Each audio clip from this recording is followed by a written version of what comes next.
अस्सलाम वालेकुम। कल हमने एडवांटेजेस पढ़े थे माइक्रोसॉफ्ट एक्सेस के। आज भी हमारे छोटे छोटे ही टॉपिक्स हैं, डेफिनेशंस ही हैं सिर्फ, तो वो हम साथ साथ कर लेते हैं। पहला है RDBMS, जो कि हम कल भी पढ़ चुके थे कि RDBMS क्या होता है। Relational database management system. It is a collection of programs which are use to create and maintain relational database. हम ये भी पढ़ चुके थे रिलेशनल डाटाबेस किसको कहते हैं। रिलेशनल डाटाबेस हम किसको कहते हैं, जिसमें आपके पास रिलेशंस होते हैं, यानी कि टेबल्स मौजूद होते हैं। ठीक है, a database in which data is stored in relations is called relational database. ठीक है, क्या रिलेशनल डाटाबेस किसको कहते हैं, इन विच, ये इसकी डेफिनेशन है। ये बड़ा इंपॉर्टेंट शॉर्ट क्वेश्चन है, ये आता होता है अक्सर पेपर में कि व्हाट इज RDBMS। तो इसकी डेफिनेशन आपने लाजमी याद करनी है कि in which data base is created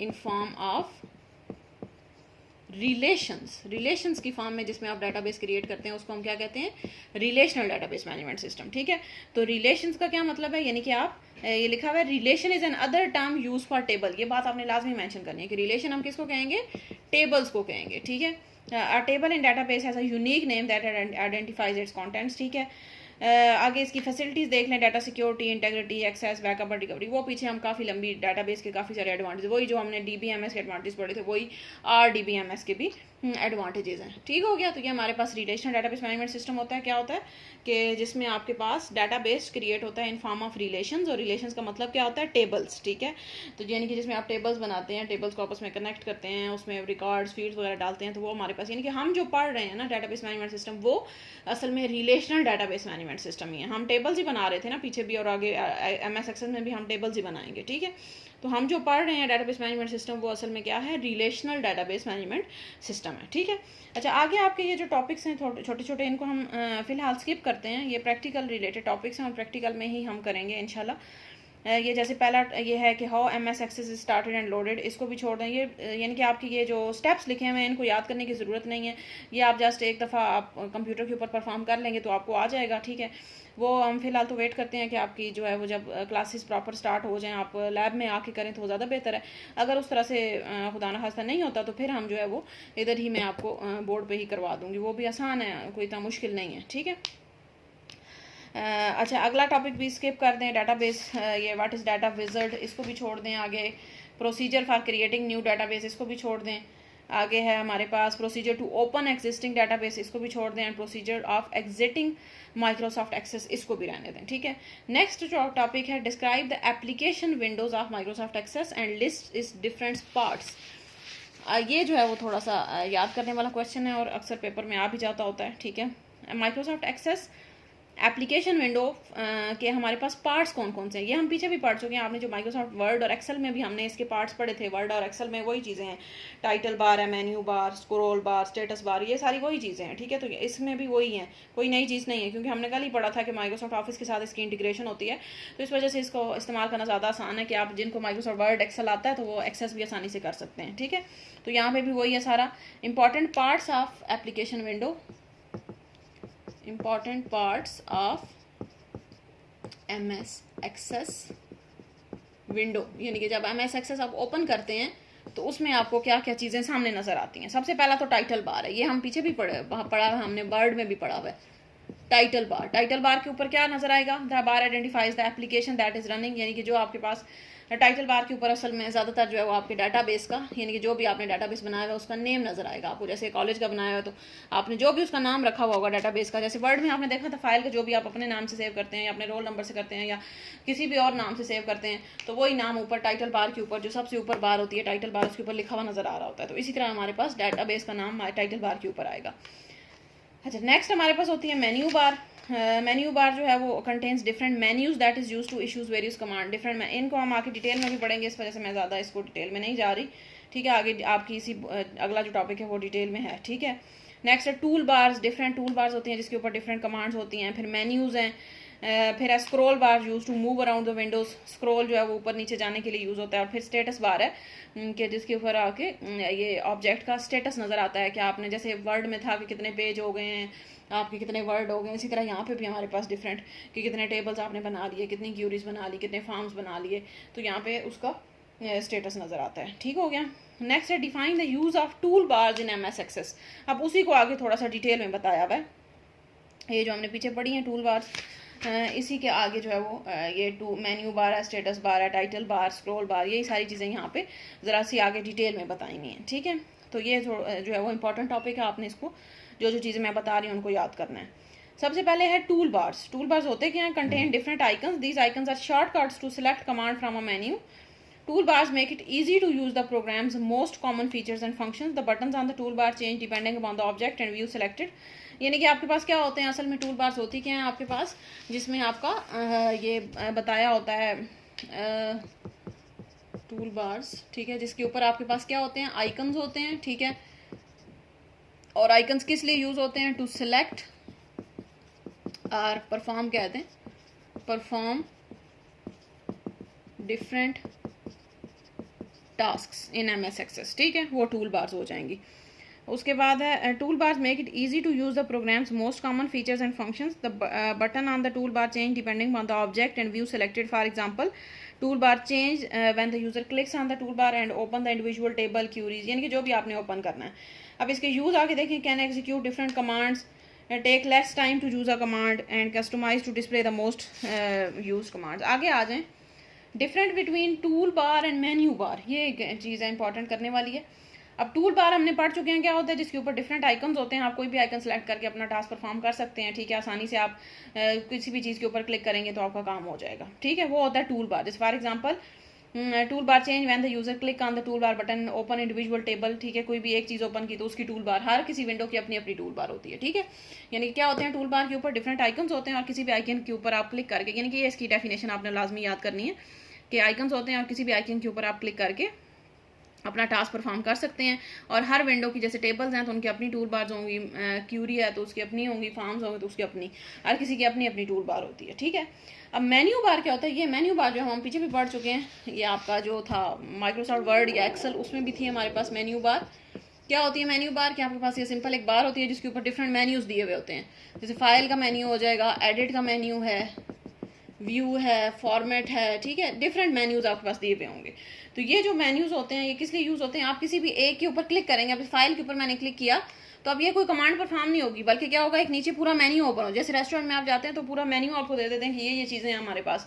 तो इसी तरह से फाइल का अपना एक मेन्यू होगा, एडिट का अपना होगा, व्यू का अपना होगा, फॉर्मेट का. फाइल के ऊपर क्लिक करेंगे तो इसका अपना एक मेन्यू ओपन हो जाएगा, न्यू है, ओपन है, सेव है, क्लोज है, जो भी इसके मेन्यूज है. एडिट पे क्लिक करेंगे तो एडिट का अपना मेन्यू होगा, कट है, कॉपी है, पेस्ट है, यानी कि हर किसी के अपने अपने. व्यू पे क्लिक करेंगे तो व्यू का अपना होगा. तो इसको मेन्यू बार कहते हैं कि जिसमें आपके पास किसी एक कंप्लीट आपके पास बार दी होती है, represents different menu. Each menu contains commands to activate the features of. हर मेन्यू के अंदर हमारे पास डिफरेंट ऑप्शंस होते हैं, डिफरेंट कमांड्स होती हैं जिसको आप जो है वो यूज़ करके अपने टास्क का काम जो है परफॉर्म कर सकते हैं. तो ये हमारे पास टूल बार और मेन्यू बार का डिफरेंस है. टूल बार पे आइकन्स होते हैं और आप किसी के ऊपर भी क्लिक करेंगे तो आपकी एक कमांड परफॉर्म होगी माइक्रोसॉफ्ट एक्सेस की, जो भी उससे रिलेटेड होगी. और मेन्यू बार होती है, उसमें ऊपर आपके पास मेन्यूज दिए होते हैं, आप हर मेन्यू के अंदर डिफरेंट ऑप्शंस होते हैं, ठीक है.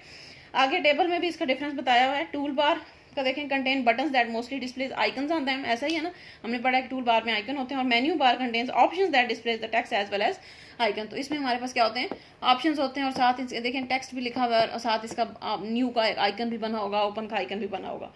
Tool bar is accessible more quickly than menu bar की, क्योंकि टूल बार के तो सामने नजर आ रहे हैं ना कि ये चीज़ें हैं, ये काम आप कर सकते हैं, वो आप क्लिक करेंगे तो परफॉर्म हो जाएगा. अब मेन्यू बार पे पहले आप इस मेन्यू के ऊपर क्लिक करेंगे, मेन्यू के ऊपर क्लिक करेंगे, फिर मेन्यू के अंदर से जो आपने काम करना है वो सिलेक्ट करेंगे. तो थोड़ा सा जो है वो टूल बार फास्ट होता है और मेन्यू बार थोड़ी सी स्लो होती है. वैसे इतना कुछ ज़्यादा डिफरेंस नहीं होता, लेकिन कंपैरेटिवली स्लो होती है. The option of tool bar appear on the screen permanently. वो टूल बार वाले हमेशा उस स्क्रीन के ऊपर ही रहते हैं, लेकिन मेन्यू बार का ये होगा जब फाइल के ऊपर क्लिक करेंगे तब इसका ये शो होगा. जब फाइल के ऊपर खत्म कर दिया क्लिक तो ये बंद हो जाएगा. इसी तरह एडिट के ऊपर क्लिक किया तो एडिट का मेन्यू शो होगा, जब आपने कहीं और क्लिक किया तो ये मेन्यू बंद हो जाएगा. यानी कि ये परमानेंटली शो नहीं होते, ठीक है. ये कब शो होते हैं? Appears when the user clicks the menu, ठीक है. Next, tool bar occupies more space, क्योंकि वो ज़ाहिर वहीं पे रहती है हमेशा, तो वो ज़्यादा स्पेस लेती है. और ये तो हमारे पास क्या होगा कि जब फाइल पे क्लिक करेंगे शो होगी, जब जैसे ही कहीं और क्लिक किया तो बंद होगी. तो स्पेस जो है हमारे पास ज़्यादा नहीं लेती, सिर्फ आपके पास स्पेस इतनी ही लेगी, ये जो इतनी जगह पे है.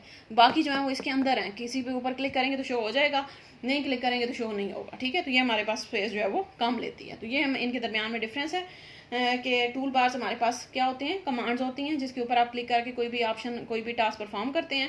और जो मेन्यू बार होती है उसमें आपके पास डिफरेंट मेन्यूज दिए होते हैं और हर मेन्यू के अंदर डिफरेंट ऑप्शंस होते हैं। आगे फिर इनके डिफरेंसेस हैं, टूल बार ज़्यादा आसानी से एक्सेस होती हैं, टूल बार्स हमारे पास स्पेस भी ज़्यादा लेती हैं, और टूल बार्स हमारे पास परमानेंटली होती हैं, और जो मेन्यू बार है वो हमारे पास परमानेंटली शो नहीं होती, स्पेस कम लेती हैं और हमारे पास थोड़ी स्लो होती हैं एक्सेस करने में। ठीक हो गया। नेक्स्ट है हमारे पास स्टेटस बार। स्टेटस बार ये भी हम पीछे पढ़ चुके हैं। स्टेटस बार क्या होती है? जिसके ऊपर आपके डॉक्यूमेंट का स्टेटस शो हो रहा होता है। Status bar displays the information while the user is working on an object within the database. जैसे कि लिखा हुआ है num shows whether the num lock button is on और not, caps shows whether the caps is on और not. यानी कि जो जो आपके टास्क इस टाइम पे परफॉर्म हो रहे होते हैं ना, सबसे नीचे होती है आपके डॉक्यूमेंट में। और जो जैसे फॉर एग्जांपल यहाँ पे लिखा होगा कि 3 टेबल्स हैं आपके डाटाबेस में, अगर नाम लिखा हुआ है तो इसका मतलब हमने पीछे पढ़ा था ये फर्स्ट ईयर में, आपने नाम लॉक की होती है, कैप्स लॉक की होती है। ठीक है, तो अगर आपने कैप्स लॉक ऑन की हुई है तो यहाँ पे कैप्स लिखा हुआ होगा, इसका मतलब है कैप्स लॉक ऑन है। अगर नम लॉक ऑन की हुई है तो नाम लिखा हुआ होगा। ठीक है, तो ये हमारे पास यानी कि जो भी इस टाइम पे आप काम कर रहे हैं ना, उसका स्टेटस शो हो रहा होता है कि क्या क्या चीज़ें आपके पास इस टाइम पे ऑन है, क्या ऑफ है, क्या चल रहा है आपके डॉक्यूमेंट में, वो सारा कुछ आपके स्टेटस बार के ऊपर शो हो रहा होता है। ठीक है। अच्छा, नेक्स्ट है टाइटल बार। ये भी हम पीछे पहले पढ़ चुके हैं। क्या होता है title bar? Identifies the application that is running, the program control icon appears on the left hand side of the title bar. Title bar में क्या होती हैं? 3-4 चीज़ें होती हैं। यहाँ पे आपका आइकन होता है, या आप जैसे माइक्रोसॉफ्ट एक्सेस खोला तो माइक्रोसॉफ्ट एक्सेस का आइकन होता है, आगे लिखा होगा माइक्रोसॉफ्ट एक्सेस। ठीक है, और आगे स्पेस दे के जो है वो आपका वो उसका डॉक्यूमेंट का नाम भी लिखा हुआ होता है अक्सर। ठीक है, अगर आपने कोई डॉक्यूमेंट ओपन नहीं किया हुआ तो वो नहीं लिखा हुआ होगा, अगर किया हुआ है तो लिखा हुआ होगा। ठीक है, और आगे हमारे पास 3 बटन होते हैं, क्रॉस का होता है, मैक्सिमाइज का होता है और मिनिमाइज का। ये वही वाली टाइटल बार बिल्कुल सेम है जैसे कि हमने माइक्रोसॉफ्ट वर्ड और माइक्रोसॉफ्ट एक्सेल में पढ़ी थी, कोई चेंज नहीं है इसमें। ठीक है, उसके बाद आप देखें bar identifies the application, the program control icon appear on the left hand side, the user click on the display menu for controlling the Microsoft. Minimize button होता है, मिनिमाइज पे क्लिक करेंगे तो ये बंद हो जाएगा, इनके हाइड हो जाता है स्क्रीन से लेकिन बंद नहीं होता। क्रॉस पे क्लिक करेंगे तो बंद हो जाएगा, और मैक्सिमाइज पे क्लिक करेंगे तो पूरी स्क्रीन बड़ी होके आ जाएगी। तो ये 3 बटन होते हैं इसके ऊपर। ठीक हो गया। अच्छा, नेक्स्ट है describe the use of menus and scroll बार। अब वही आगे 2 चीज़ें मजीद जो रह गई थी वो हमारे पास आ गई हैं, मेन्यूज और स्क्रॉल बार। मेन्यू क्या होता है? The heading on the menu bar represents the groups of related commands. A drop-down list of commands appear under the heading when a menu is activated. Menu क्या होगा? यही जो हमने पीछे पढ़ा था। फॉर एग्जांपल फाइल का मेन्यू है तो फाइल पे क्लिक किया तो पूरा जो है वो हमारे पास ये लिस्ट आ जाती है। इसको ड्रॉप डाउन लिस्ट कहते हैं। ड्रॉप डाउन का मतलब है कि जब आप क्लिक करेंगे तो नीचे ड्रॉप हो जाती है, ऐसे नीचे की तरफ शो होती है। इसको ड्रॉप डाउन मेन्यू कहते हैं। ड्रॉप डाउन का मतलब क्या है कि जब आप इसके ऊपर क्लिक करेंगे तो कैसे नीचे की तरफ ड्रॉप होता है, नीचे की तरफ निकलता हुआ नजर आता है आपको, इस वजह से इसको ड्रॉप डाउन मेन्यू कहते हैं। तो ये हमारे पास लिस्ट कब शो होती है? जब आप इसके ऊपर क्लिक करेंगे तो ये पूरी लिस्ट शो होगी। इसमें से आप कोई भी एक चीज़ सेलेक्ट करके, इस फाइल के अंदर लिखा हुआ है न्यू या ओपन है तो कोई भी एक ऑप्शन आप सेलेक्ट करके अपना जो भी आपने टास्क परफॉर्म करना है वो आप कर सकते हैं। ठीक है, तो ये मेन्यूज हो गए, ये जो हमने पीछे पढ़ा था वही है, कोई नई चीज़ नहीं है। ठीक है, और माउस या कीबोर्ड के थ्रू आप सेलेक्ट कर सकते हैं। दूसरा है स्क्रॉल बार। स्क्रॉल बार भी देख लेते हैं। स्क्रॉल बार क्या होती है कि आपके डॉक्यूमेंट के अंदर या आपके डाटाबेस के अंदर, फॉर एग्जांपल ये मेरे पास टेबल बना हुआ है, यहाँ पे टेबल 1 है, यहाँ पे टेबल 2 है। ठीक है, तो ये मेरे पास टेबल 2 फॉर एग्जांपल स्क्रीन पे पूरा नहीं आ रहा, नीचे जा रहा कुछ, तो यहाँ पे मेरे पास साइड पे एरो सा बना हुआ होता है, नीचे की तरफ या ऊपर की तरफ एरो बने हुए होते हैं। आप इस एरो पे क्लिक करेंगे तो ये स्क्रीन जो है नीचे की तरफ आती जाएगी, यानी कि ये ऊपर से हटती जाएगी और नीचे की तरफ आती जाएगी, ऐसे थोड़ी सी ऊपर से कम हो जाएगी नीचे की तरफ। तो ये जैसे मोबाइल पे भी आप ऊपर की तरफ जब टच करते हैं तो वो ऊपर जाती है, फोटोज आप देख रहे हैं या कोई चीज़ पढ़ रहे हैं तो ऊपर की तरफ आप करते जाते हैं। तो उसको स्क्रॉल करना, स्क्रॉल का मतलब है मूव करना। तो आप ये स्क्रॉल ऊपर नीचे भी कर सकते हैं या इस तरह से भी कर सकते हैं, लेफ्ट राइट भी कर सकते हैं। इस तरह से स्क्रीन आपको पूरी नजर नहीं आ रही तो आप इसको इस तरफ से मूव कर लें, तो ये स्क्रॉल बार होती है। ठीक है, move around the window are used to move around the window of contents do not fit on the screen, यानी कि अगर पूरी चीज स्क्रीन के ऊपर नजर नहीं आ रही तो स्क्रॉल बार के थ्रू आप जो है वो ऊपर नीचे या आगे पीछे मूव करते हैं। The user can also drag the scroll button on scroll bar, the scroll button on the scroll bar changes its size in the proportion to the overall size of the data sheet. इसको बेशक रहने दें, आप सिर्फ इतना इसमें कर लें कि अगर आपकी ये जो पहली लाइन लिखी हुई है कि अगर स्क्रीन के ऊपर कंप्लीट आपकी फिट नहीं आ रही कोई चीज़ तो उसको कंप्लीट दिखाने के लिए आप जो है वो स्क्रॉल बार यूज़ करते हैं स्क्रीन को आगे पीछे मूव करने के लिए। ठीक हो गया। अच्छा, नेक्स्ट हमारे पास जो है वो छोटा सा टॉपिक है, भी देख लेते हैं। Describe the database window in Microsoft access. Database window के माइक्रोसॉफ्ट एक्सेस के अंदर जो है वो क्या क्या चीज़ें होती हैं डाटाबेस विंडो में। In MS access is used to organize all the objects in the database. It contains its own title bar and tool bar. ठीक है, 2 पार्ट्स होते हैं। The left side of database contain 7 buttons. Indicates different type of objects. 7 यानी कि इसमें different type के objects होते हैं हमारे पास माइक्रोसॉफ्ट एक्सेस में। वो हम आके देखते हैं। पहला है हमारे पास एंड राइट साइड जो है वो contains different object and different buttons in the database are as follows. ठीक है, नीचे आ जाएं। ये जो मेन चीज़ है कि 7 जो है वो मेन चीज़ें होती हैं जो कि आप डाटाबेस माइक्रोसॉफ्ट एक्सेस के अंदर जो है वो आप बना सकते हैं। सबसे पहली तो टेबल है, ठीक है, वो तो ज़ाहिर आपने बनाना ही बनाना है। ठीक है, it is use to create modify and manipulate table. ठीक है, यानी कि ये 7 ऑप्शंस हैं जो कि आप डाटाबेस के अंदर जो है वो बना सकते हैं। नीचे जो आपकी अगर डायग्राम आप बुक है आपके पास तो नीचे डायग्राम भी बनी हुई है, उसमें देखें साइड पे लिखा हुआ है tables, queries, forms, reports, macros, ये सारी चीज़ें लिखी हुई हैं। और आगे जो है आप टेबल पे क्लिक करेंगे तो फिर टेबल के ऑप्शन आ जाएंगे कि टेबल कैसे कैसे बना सकते हैं आप। क्यूरीज पे क्लिक करेंगे तो क्यूरीज के ऑप्शन आ जाएंगे। ठीक है, तो सिर्फ आपने क्लिक ही करना होता है, कोई इतना इसमें समझने वाली या साइंस नहीं होती इसमें। ठीक है, अच्छा, अब टेबल्स आ गए। सेकंड होता है क्यूरी, ये इनको हम आगे डिटेल में पढ़ेंगे। ठीक है, फिलहाल आप इनके सिर्फ नाम याद करें। क्यूरीज हैं यूज टू क्रिएट क्यूरीज, उसके बाद फार्म्स हैं यूज टू क्रिएट फार्म्स। ठीक है, उसके बाद रिपोर्ट्स आ जाएंगी। रिपोर्ट्स जो है वो हमारे पास आउटपुट शो करने के लिए यूज़ होती हैं। Reports are display information from database in different ways. उसके बाद पेजेस होते हैं use to design database pages. उसके बाद मैक्रोज हैं use to create macros, use to perform some sequence of steps. और उसके बाद मॉड्यूल्स हैं use to create modules and contain an object that store the code of visual basic for application. ठीक है, तो ये 7 चीज़ें हैं। इनकी फिलहाल आप इनकी सिर्फ जो है वो नाम याद करेंगे।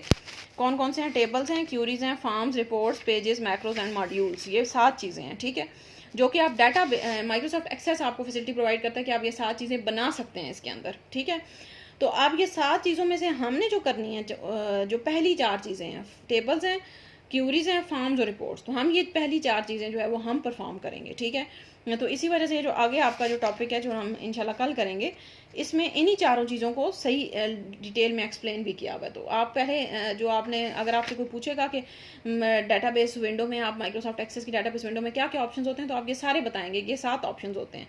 लेकिन डिटेल जो है वो हम किसकी पढ़ेंगे? सिर्फ जो पहले 4 हैं, टेबल्स, फॉर्म्स, क्यूरीज और रिपोर्ट्स, इनकी हम डिटेल में जाएंगे। ठीक है, तो इंशाल्लाह कल हम इन चारों को डिटेल में देखेंगे। Thank you.